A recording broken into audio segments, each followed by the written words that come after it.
अस्सलामुअलैकुम, welcome to my YouTube channel learning with C. आज हम लोग लेसन नंबर 19 को डिस्कस करने वाले हैं, vocabulary of middle English and moving toward standardisation. तो वीडियो स्टार्ट करने से पहले मैं आप सबसे रिक्वेस्ट करती हूँ कि मेरे चैनल को सब्सक्राइब करें, लाइक करें, कमेंट करें और ऑल्सो शेयर करें। इसमें हम लोग सबसे पहले देखने वाले हैं मिडल इंग्लिश सेंटेक्स को। सबसे पहले सेंटेक्स होता क्या है, इसकी डेफिनेशन मैं आपके साथ शेयर करती हूँ। Syntax is the way in which words are arranged to show a relationship of meaning within a sentence. Syntax कहते हैं कि हम अब वर्ड ऑर्डर से एक सेंटेंस बनाते हैं, कंप्लीट जो मीनिंग है वो कन्वे करते हैं, उसको हम सेंटेक्स कहते हैं। जिसको हम लोग सब्जेक्ट, वर्ब, एडवर्ब, ऑब्जेक्ट, ये इसका रूल होता है जो हम लोग वन बाय वन करके वर्ड ऑर्डर को अरेंज करके हम लोग अपना मीनिंग जो है वो कन्वे करते हैं। मिडल इंग्लिश में हम लोगों ने बेसिकली देखना है कि मिडल इंग्लिश का जो सिंटैक्स था वो क्या था। In Middle English their functions might became uncertain. अब जो सिंटैक्स है, it featured a more flexible word order, some inflections, it saw a shift towards sub subject, verb, object structure, additionally use of prepositions. तो basically जो अब का हमारा सेंटेक्स है उसी को हम लोग मिडल इंग्लिश का सेंटेक्स भी कहते हैं। कि जैसे मैंने आपको बताया, जिसमें इसके रूल्स होते हैं, सब्जेक्ट होता है, वर्ब होता है, ऑब्जेक्ट होता है और प्रपोजिशंस को इसमें ऐड किया जाता है कि एक प्रॉपर मीनिंग, एक प्रॉपर सेंटेंस बनाया जाए। इन्फ्लेक्शनल को इसमें यूज़ किया जाता है, वर्ड ऑर्डर को इसमें जो है ना वो प्रॉपर वे में यूज़ किया जाता है। इन्फ्लेक्शनल क्या होता है? These are not use to produce new words, ये न्यू वर्ड्स प्रोड्यूस नहीं करते हैं लैंग्वेज में। ठीक है, जैसे एक सिंगुलर है और एक प्लूरल है, उसको हम लोग इन्फ्लेक्शनल कहेंगे। बेसिकली जो हमारा सिंगुलर प्लूरल है, प्रेजेंट पर पास्ट है, ये सब जो है वो हमारा इन्फ्लेक्शनल में आता है। इन्फ्लेक्शन मॉर्फीम्स इसको कहा जाता है। तो बेसिकली हम लोगों ने सेंटेक्स में ये बात की है कि इसमें हम लोग जो है वर्ड ऑर्डर का ध्यान रखते हैं। एक सेंटेंस, एक प्रॉपर मीनिंग जो कहना चाहते हैं वो हम लोग शो करते हैं। सब्जेक्ट, वर्ब, ऑब्जेक्ट, इसका जो है रूल, उसको फॉलो करते हैं सेंटेक्स में। तो मिडल इंग्लिश में भी सेंटेक्स वही था जो हमारा अब का सेंटेक्स है। Middle English vocabulary, French influence on the vocabulary. अब जो वोकेबलरी थी मिडल इंग्लिश की वो डिफरेंट थी, उसकी प्रोनाउंसिएशन, उसकी ग्रामर, उसके जो वर्ड्स थे वो टोटली डिफरेंट थे। फ्रेंच जो है वो इस तरह से जो है आहिस्ता आहिस्ता अपनी लैंग्वेज को उसने प्रमोट कर दिया था कि उसकी जो वर्ड्स थे, फ्रेंच के जो वर्ड्स थे, कुछ वोकेबलरी में यूज़ होना शुरू हो गए थे, प्रोनाउंसिएशन में यूज़ होना शुरू हो गए थे। हमारी जो ग्रामर के वर्ड्स थे वो डिफरेंट थे पहले। ठीक है, तो आप नीचे नीचे जब मैं आपके साथ डिस्कस करूँगी तो आपके साथ यहाँ पे सैम्पल भी दिए होंगे कि किस तरह से जो वर्ड्स थे वो अब डिफरेंटली प्रोनाउंस होते हैं और जो पहले प्रोनाउंस होते थे वो डिफरेंट तरीके से होते थे, क्योंकि वो फ्रेंच लैंग्वेज है। लेकिन अब हम लोग जो है वो इंग्लिश लैंग्वेज को जो है वो करते हैं यूज़। फ्रेंच लैंग्वेज हमारे दरमियान जो है वो नहीं बोली जाती है और नहीं है, तो इसलिए फ्रेंच जो था ना वो वोकेबलरी के वर्ड्स में यूज़ होना शुरू हो गया था। नेचर ऑफ इंटरचेंज, इसमें जो है वो इसके जो एक्सपेक्ट्स बताए गए हैं वो इसके पॉइंट्स आप लोग यहाँ से देख सकते हैं। Fashion, meals and social life. अब मिडल इंग्लिश में जो था ना फैशन और मील्स एंड सोशल लाइफ के बारे में इस पैराग्राफ में बात की गई है कि किस तरह से अपर क्लास ने सेट कर लिए थे अपने स्टैंडर्ड, फैशन के रिलेटेड, अपने मील्स के रिलेटेड, सोशल लाइफ के रिलेटेड, कि इस तरह से हाँ अपने एक स्टैंडर्ड बना दिए थे, अपना एक सर्कल बना लिया था कि अपर क्लास ने अगर वो इस तरह का फ़ैशन यूज़ करेंगे तो वो अपर क्लास है। जिस तरह से एक दूसरे के बीच में जो है ना वो डिफरेंस किया जाता था कि ये जो ड्रेसिंग है, ये जो मील यूज़ करते हैं या फिर ये जो सोशल लाइफ है वो अपर क्लास की है, और जो डिफरेंट तरह का फ़ैशन है वो जो है वो लोअर क्लास को यूज़ करना पड़ता था। और वो जो है इस तरह से डिफरेंस किया जाता था कि अपर क्लास कौन सी है और लोअर क्लास कौन सी है। अगर लोअर क्लास जो है वो अपर क्लास का जो फैशन है वो यूज़ करने लग जाती थी तो अपर क्लास जो है वो डिफरेंट अपनी जो है ना उसको फैशन को चेंज कर लेते थे। तो इसमें बेसिकली यही बात की गई है कि किस तरह से अपर क्लास ने अपने स्टैंडर्ड को सेट किया हुआ था, अपने ड्रेसेस को, अपने फैशन को, अपने मील्स को, अपनी सोशल लाइफ को। ठीक है, यहाँ पे नीचे उन्होंने एग्जांपल्स दी हैं, आप यहाँ से इनकी एग्जांपल्स को एक दफ़ा से रीड आउट कर सकते हैं कि किस तरह से डिफरेंट टाइप्स की यहाँ पे एग्जांपल्स दी गई हैं। हम आते हैं अब नेक्स्ट टॉपिक की तरफ, बोरोइंग इन मिडल इंग्लिश। अब इसमें बेसिकली हम लोगों ने देखना है कि मिडल इंग्लिश ने डिफरेंट लैंग्वेजेस की वोकेबलरी को बोरो किया था। अब जो लैंग्वेजेस जो बोरो की थी वो एक तो थी ओल्ड फ्रेंच और एक थी लैटिन लैंग्वेज। ठीक है, इन दो को जो बेसिकली हम लोगों ने देखा है कि मिडिल इंग्लिश में इन दो लैंग्वेजेस को जो है वो बोरो किया गया था, एक फ़्रेंच को और फिर लैटिन को, क्योंकि हमारी इंग्लिश के जो वर्ड्स थे वो चेंज हो गए थे, फ्रेंच वर्ड्स आ गए थे कुछ हमारी इंग्लिश के वर्ड्स में, या फिर कोई लैटिन वर्ड्स आ गए थे, हमारी वोकैबलरी जिसकी वजह से चेंज हो गई थी, हमारी प्रोनाउंसिएशन, हमारे वाउल्स, सारी ईच एंड एवरीथिंग जो हमारी इंग्लिश ग्रामर है वो डिफरेंट हो गई थी फ़्रेंच के आने से, फ़्रेंच लैंग्वेज के वर्ड्स आने से और लैटिन वर्ड्स के आने से। लैटिन बोरोइंग इन मिडल इंग्लिश। अब लैटिन का जो वर्ड्स थे वो वोकैबलरी में यूज़ होना शुरू हो गए थे। बहुत सारे राइटर्स हैं जिन्होंने अपनी पोइट्री में इस लैटिन लैंग्वेज को यूज़ किया, फ़्रेंच लैंग्वेज को यूज़ किया, जो हम लोग जो हैं अपने लिटरेचर में, अपनी नॉवेल्स में, अपनी पोइम्स में, डिफरेंट टाइप की राइटिंग स्टाइल्स में हम लोग जो हैं वो पढ़ते हैं। अब है दी राइज ऑफ स्टैंडर्ड इंग्लिश। इसमें जो है हम लोग देखने वाले हैं राइज स्टैंडर्ड इंग्लिश का, क्योंकि फ़्रेंच के आने से, लैटिन के आने से जो स्टैंडर्ड इंग्लिश थी, जो हमारी इंग्लिश थी वो कम हो गई थी। ठीक है, ज़्यादातर लोग जो हैं वो फ़्रेंच को इम्पोर्टेंस देना शुरू हो गए थे, लैटिन वर्ड्स को इम्पोर्टेंस देना शुरू हो गए थे, हमारी जो हर एक चीज़ थी ग्रामर की वो डिफरेंट हो गई थी। तो यहाँ पर हम लोग राइज देखने वाले हैं कि स्टैंडर्ड इंग्लिश का राइज जो थी वो किस तरह से बेसिकली होता है।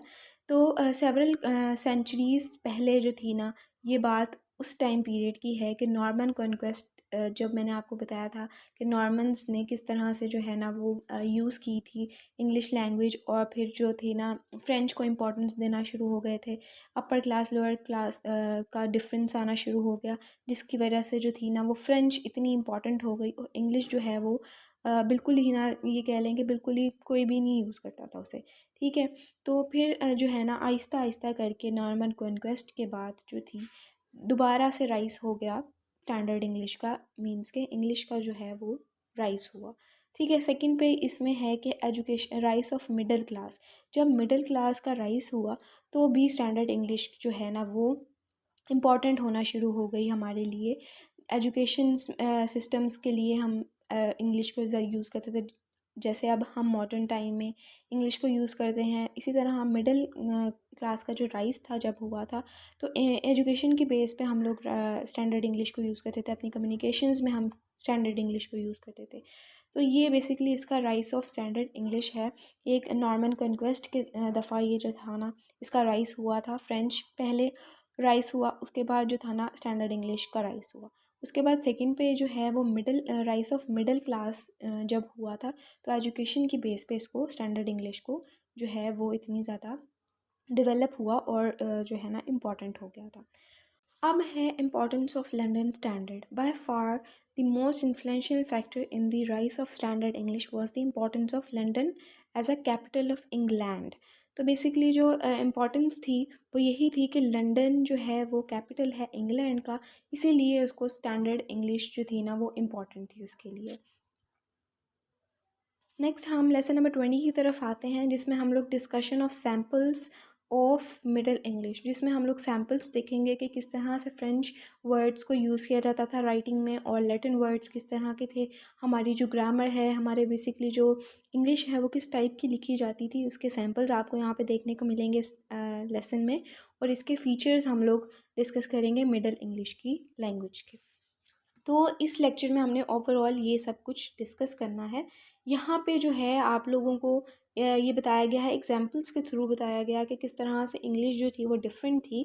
आपको ये पढ़ने से समझ में नहीं आ रहा होगा कि इसका वर्ड्स का मीनिंग क्या है या फिर सेंटेंस का मीनिंग क्या है। तो बेसिकली यही जो थी वो मिडिल इंग्लिश थी जो यूज़ की जाती थी, जो सैम्पल्स थे वो यहाँ पे आपको दे रहे हैं वो। ठीक है, यहाँ पे ट्रांसलेशन भी बताई गई है कि किस तरह से जो एक वर्ड है उसको अब के हमारे मॉडर्न टाइम में, अब मॉडर्न इंग्लिश में इसको किस तरह से प्रोनाउंस किया जाता है और पहले इसको किस तरह से प्रोनाउंस किया जाता था। तो सबसे बताने की जो चीज़ है इस चैप्टर में, आपको सैम्पल्स मिल जाते हैं और फीचर्स हैं। फीचर्स क्या है, एक है ऑर्थोग्राफी, ग्राफी का एक ऑर्थोग्राफी का फीचर्स हमें मिलता है मिडिल इंग्लिश में, जिसका मतलब है कि हमारे जो स्पेलिंग थे मॉडर्न टाइम के वो डिफरेंट हैं, और जो मिडिल टाइम के जो डिफरेंट स्पेलिंग थे वर्ड्स के वो डिफरेंट थे। उसके बाद हमें वाउल का चेंज मिलता है मिडिल इंग्लिश में। ठीक है, वाउल्स टोटली डिफरेंट थे, long vowels, short vowels, totally हर चीज़ जो थी ना वो वाउल्स डिफरेंट थे। वर्ड एंडिंग्स जो थी वो हमारी डिफरेंट हैं। मिडल इंग्लिश में डिफरेंट थी, वोकेबलरी डिफरेंट थी, ठीक है। ये सारी चीज़ें जो थी वो इसमें फ़ीचर्स में डिफरेंट थी। फिनोलॉजी, मॉर्फोलॉजी, ये सेमांटिक्स, सिंटैक्स, सब कुछ जो थी ना इंग्लिश ग्रामर, वो मिडल इंग्लिश के फ़ीचर्स में आती हैं कि क्या क्या चीज़ें जो थी वो मॉडर्न टाइम में डिफरेंट हैं और जो मिडल इंग्लिश में थी वो डिफरेंट थी, डिफरेंट तरीके से उसको यूज़ किया जाता था। अब फिनोलॉजिकल एंड मॉर्फोलॉजिकल फ़ीचर्स की बात करते हैं। फिनोलॉजी कहते हैं कि how different speak sounds combine together and to form meaningful language. दो जो स्पीच साउंड्स होते हैं, दो स्पीच साउंड को कंबाइन करने से एक वर्ड जो है वो बनाया जाता है फिनोलॉजी में, उसको हम कहते हैं phonology. How different speak sounds combine together, किस तरह से उनको कंबाइन किया जाता है। तो इसमें हम लोगों के फीचर्स आते हैं जिसमें हम दो स्पीच साउंड्स को कंबाइन करते हैं। मॉर्फोलॉजिकल फीचर्स में हमारी आती है कि स्ट्रक्चर ऑफ वर्ड्स आते हैं कि किस तरह से हम न्यू वर्ड्स जो हैं वो स्ट्रक्चर करते हैं, न्यू वर्ड्स जो हैं वो बनाते हैं, फॉर्म करते हैं, उसको हम मॉर्फोलॉजिकल फीचर्स में लिखेंगे, इसमें बताएंगे। तो बेसिकली मैंने आपको इन दोनों की फिनोलॉजी एंड मॉर्फोलॉजी की डेफिनेशन बताई है और इसके फीचर्स में भी यही चीज़ आप लोग लिखेंगे। अब यहाँ पे उन्होंने मिडल इंग्लिश की सेमांटिक्स एंड सिंटैक्स की बात की गई है कि सिंटैक्स मैंने आपको जैसे बताया कि ये रिलेशनशिप बताता है हमें, सब्जेक्ट वर्ब ऑब्जेक्ट, ये प्रॉपर मीनिंग जो है वो हमें वर्ड ऑर्डर का देता है कि क्या बात कही जा रही है। सेमांटिक्स भी इसी तरह से है कि रिलेशन बताता है कि क्या आपस में उनका रिलेशन है। तो इसमें मिडल इंग्लिश का वो बताया गया है कि क्या सेंटेंसेस थे, और ये आप लोग देख सकते हैं जिस तरह से ब्लैक कलर से बोल्ड करके लिखा हुआ है। ये आपको राइटिंग समझ में नहीं आ रही क्योंकि इसमें फ्रेंच और लैटिन वर्ड्स जो हैं वो यूज़ किए गए हैं। इसी तरह से इसीलिए हम लोगों को जो है वो समझ में नहीं आती है। कुछ वर्ड्स जो ऐसे हैं जो इंग्लिश के वही थे, जो अभी भी वही ही हैं स्टिल, तो उनकी वजह से हम लोगों को थोड़ा पता चलता है कि ये इंग्लिश के वर्ड्स भी इसमें यूज़ हो रहे हैं, लेकिन ज़्यादातर जो है वो फ्रेंच और लैटिन के वर्ड्स यूज़ हो रहे हैं, जिसकी वजह से हमें समझ में नहीं आ रहा। अब आते हैं लेसन नंबर 21 की तरफ, history of English from 1500 to 1650। अब हम लोगों ने इसमें टोटली डिस्कशन करनी है मिडल इंग्लिश की लैंग्वेज की और मॉडर्न इंग्लिश की, ठीक है। जो टाइम पीरियड था मिडल इंग्लिश जो हम लोग ऑलरेडी पढ़ के आ चुके हैं, हम वहाँ से लेके स्टार्ट से लेके मॉडर्न इंग्लिश तक को डिस्कस करेंगे। ये पार्ट 1 है इस लेसन में जो हम लोग डिस्कस करने वाले हैं। तो लेट्स स्टार्ट। सबसे पहले मिडल इंग्लिश क्या थी, उसमें जो है वो हमारी vocabulary, grammar, each and everything, syntax, phonology, morphology, जो मैं आप लोगों को पिछले लेक्चर्स में बता चुकी हूँ कि वो उसकी डेफिनेशंस क्या थी और उनका जो चेंजमेंट थी वो किस तरह से थी, ठीक है। और जो राइस ऑफ मिडिल क्लास था और जो नॉर्मन कंक्वेस्ट था, स्टैंडर्ड इंग्लिश किस तरह से वो आई, वो सारी चीज़ें आप इसमें डिस्कस कर सकते हैं। अब हम लोगों ने जो है वो मॉडर्न इंग्लिश को देखना है बेसिकली, कि मॉडर्न इंग्लिश में हमारी जो प्रोनाउंसिएशन थी, जो हमारी वोकेबलरी थी, जो हमारी इंग्लिश ग्रामर थी, सिंटैक्स रूल था, वो हमारा डिफरेंट था। हमारी जो वर्ड ऑर्डर बनाया जाता था वो हमारा डिफरेंट था। जो वर्ड्स हम लोग मिडल इंग्लिश में यूज़ करते थे फ्रेंच और लैटिन के, वो टोटली ख़त्म हो गए थे और इंग्लिश जो है वो आ गई थी, ठीक है। मॉडर्न इंग्लिश हर चीज़ जो थी वो न्यू हो गई थी, हर चीज़ का जो है वो न्यू अराइवल आ गया था, ठीक है। इसमें आप लोग रेनेसांस का पीरियड भी देखने वाले हैं, तो वो मैं आपके साथ नीचे जाके डिस्कस वो भी करूँगी, ठीक है। अब यहाँ पे कुछ वर्ड्स हैं। This modern English a represented in old English as a at, apple, back. अब ये जो वर्ड्स हैं वो मॉडर्न इंग्लिश में और जो मिडल इंग्लिश में थे वो उनके स्पेलिंग भी डिफरेंट थे और जो प्रोनाउंसिएशन थी वो भी डिफरेंट तरीके से थी। तो बेसिकली उन्होंने यहाँ पे इस चीज़ को डिस्कस किया है। इसी तरह और भी वर्ड्स को उन्होंने यहाँ पे डिस्कस किया, वो आप लोग देख सकते हैं। द ग्रेट वाउल शिफ्ट, इसमें हम लोगों ने बेसिकली ये देखा है कि इंग्लिश लैंग्वेज जो थी वो पहले जो थी लॉन्ग वाउल्स को प्रोनाउंस किया जाता था ज़्यादातर, ठीक है। शॉर्ट वाउल्स को ज़्यादातर यूज़ नहीं किया जाता था मिडल इंग्लिश में। तो मॉडर्न इंग्लिश में वाउल जो थे वो शिफ्ट हो गए थे। लोगों ने जो है वो लॉन्ग वाउल्स को अलहदा कर दिया और शॉर्ट वाउल्स को अलहदा कर दिया, मतलब कि दोनों का डिफरेंस हो गया। शॉर्ट वाउल्स भी हम लोगों को प्रोनाउंसिएशन में मिलते थे और जो लॉन्ग वाउल्स हैं वो भी हम लोगों को प्रोनाउंसिएशन में मिलते थे। तो ये बेसिक चेंज था वाउल शिफ्ट का जो हमें मॉडर्न इंग्लिश में देखने को मिला था। उसके बाद the weakening of an accented vowel, इसमें हम लोगों ने बेसिकली जो हमारे अनस्ट्रेस्ड वाउल होते हैं उसको उन्होंने डिस्कस किया कि किस तरह से लोग जो थे वो अनस्ट्रेस्ड सिलेबल को यूज़ करते थे, किस तरह से अनस्ट्रेस्ड वाउल्स को हम लोग वर्ड्स में अपने वर्ड्स में यूज़ किया जाता था। ठीक है, वो इसका उन्होंने बताया है इसमें। अब जो है हमारे मॉडर्न इंग्लिश में न्यू फैक्टर्स आ गए थे, हर चीज़ जो है वो डिफरेंट हो गई थी। हमारी printing press, rapid spread of popular education, increased communication means of communication, growth of specialised knowledge, ये जो पॉइंट्स हैं वो आप लोगों ने याद कर लेने हैं, क्योंकि ये मॉडर्न इंग्लिश में जो है हमारे न्यू फैक्टर्स थे जो डिफरेंट हो गए थे। हर चीज़ जो थी वो चेंज हो गई थी, चाहे वो पोइट्री थी, चाहे वो राइटिंग थी, चाहे वो लैंग्वेजेस थी, हर एक चीज़ जो थी वो डिफरेंट हो गई थी। Language change, renaissance. अब इसमें हम लोगों ने रेनेसांस पीरियड को डिस्कस करना है कि सबसे पहले रेनेसांस पीरियड होता क्या है। रेनेसांस एक फ्रेंच वर्ड है जिसका मतलब है रीबर्थ। रीबर्थ मीन्स कि हर चीज़ की चेंजमेंट हो गई है, हर चीज़ जो है वो रिप्रोड्यूस हो गई है, हर चीज़ जो है वो एक दोबारा से जो है वो उसकी बर्थ हुई है, तो एक दोबारा से जो है वो बॉर्न हुई है, तो उसको हम लोग रेनेसांस पीरियड कहते हैं बेसिकली। तो हमारी जो लैंग्वेज थी वो डिफरेंट हो गई थी, डिफरेंट तरह से बोली जाती थी, डिफरेंट प्रोनाउंसिएशन से बोली जाती थी, डिफरेंट ग्रामर उसमें यूज़ की जाती थी, डिफरेंट वर्ड्स को उसमें यूज़ किया जाता था। इसीलिए इसको हम लोग रेनेसांस पीरियड भी कहते हैं मॉडर्न इंग्लिश को, क्योंकि हर चीज़ जो थी वो मॉडर्न की तरफ आ गई थी, हर चीज़ की जो चेंजमेंट हो गई थी। ठीक है, तो इसमें हम लोगों ने रेनेसांस पीरियड को इसमें आप लोगों ने याद रखना है कि हम लोगों ने मॉडर्न इंग्लिश में रेनेसांस पीरियड को जो है वो डिस्कस करना है। लेसन नंबर 22 की तरफ आते हैं, history of English from 1500 to 1650। ये इसका पार्ट 2 है जो हम लोग डिस्कस कर रहे हैं बेसिकली। Changing vocabulary. अब यहाँ पे सबसे पहले रेनेसांस पीरियड के आने से हमारी जो सबसे पहले हम लोगों ने वाउल शिफ्ट देखा, जो हमारा मेन जो है वो हम चेंज देखने को मिला हमें मॉडर्न इंग्लिश में, वाउल का शिफ्ट। ठीक है, सेकेंड पे हम लोगों को चेंजिंग मिलती है वोकैबलरी में। तो वोकेबलरी ऑब्वियस सी बात है कि हमारी जो वोकेबलरी, जो प्रोनाउंसिएशन वर्ड्स थे वो डिफरेंट थे, हमारी जो इंग्लिश थी वो मॉडर्न इंग्लिश में डिफरेंट तरीके से बोली जाती थी, क्योंकि रेनेसांस पीरियड आ गया था। हर चीज़ जो थी वो दोबारा से एक उसका रीबर्थ हुआ था, तो हर चीज़ जो थी वो टोटली डिफरेंट हो गई थी मॉडर्न इंग्लिश में। तो इसमें आप लोगों ने इसका भी जो है वो थोड़ा सा डिस्कशन करनी है कि चेंजिंग जो थी वो वोकेबलरी में भी ऑब्वियसली हुई थी। चेंजिंग इन ग्रामर, ग्रामर में भी जो है वो चेंजमेंट आई थी। The case of grammar was opposite to vocabulary. तो ये ईच एंड एवरीथिंग आप लोगों ने इसमें डिस्कस कर लेनी है। अब यहाँ पे उन्होंने लास्ट पे जो है इश्यूज एंड स्ट्रगल्स बताए हैं फॉर रिकॉग्निशन के, तो वो आप लोगों ने देख लेने हैं कि किस तरह से यहाँ पे पॉइंट्स बनाए गए हैं। आपको इश्यूज बताए हैं, स्ट्रगल्स बताई हैं कि किस तरह से जो है वो renaissance period was a time of revival of learning.